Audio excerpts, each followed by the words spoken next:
my name is Katia. Welcome to Children's Church Ministry. I hope all of you are doing well. We love you and miss you so much. Today, our friend Douglas is going to talk to us about a beautiful lesson called Loving Your Family. Because in the heart of God, the family always comes first. God bless you.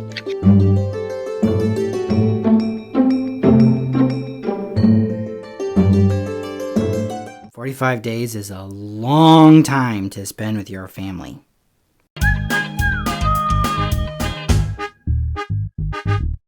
Hey guys, it's me again, Douglas, and today I wanted to talk to you guys about loving your family.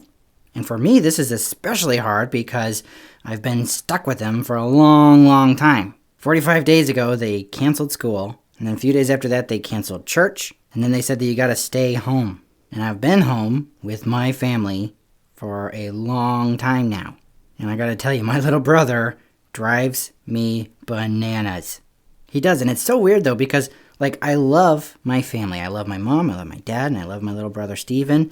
But man, do they drive me crazy sometimes. It seems like it's a lot easier to love other people than it is to love the people you're closest to, which seems backwards. But I feel like I fight with my brother more than I fight with anybody at all. But if somebody else was to fight with my brother the same way I fight with my brother, I would totally intervene, jump in the middle and be like, "Hey, back off, that's my brother."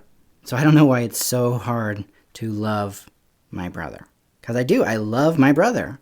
But sometimes I also feel like I hate my brother.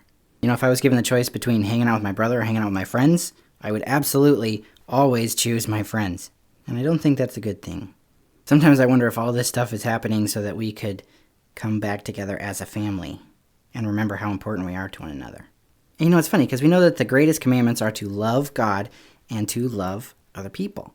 Love your neighbor as yourself. But you know what? Your neighbor doesn't just include the person who lives in the house next to you, or even the people who live on the other side of the world from you. Your neighbor includes your brothers and sisters. Your neighbor includes your mom and dad. Your neighbor includes the people that you live with. Your neighbor includes your family. It's not just that it includes your family. It's most important to love your family. I try to read my Bible every day. If I don't have my quiet time, I'm going to lose it. But have you ever had a time when you were reading the Bible and it felt like God was talking right exactly to you?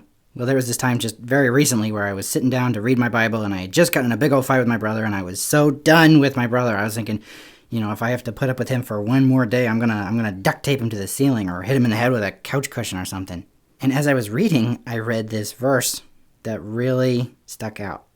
It was the very last part of the 4th chapter of 1 John. And it said, "Whoever loves God must also love his brother." And I've heard my pastor talking about that before, where sometimes when it says your brother, it can mean your brother or your sister, and not just your sibling, but it means, the other people around you, your friends, your family, the members of your church, Christians in general even.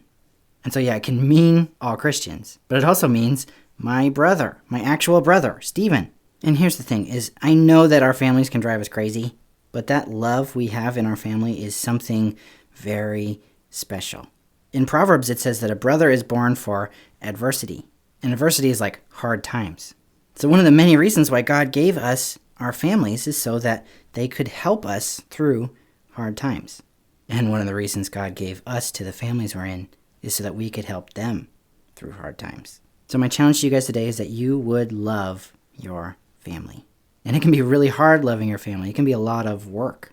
But if we can't love the people that we are with, that we can, see, how can we love God, who we can't see? So let's think of ways this week that we can share the love of Jesus, not just with people all over the world, but with our families at home. My friends will all be there for me once everything goes back to normal, but my family is here right now. They're here for me, and I want to be here for them. Douglas, for that amazing lesson you get today. So guys, please, know what happens from ups and downs. Love your family. They're always there for you. Alright? Bye guys. Go to the link below. Don't forget, it's about the devotional. Bye. Love you.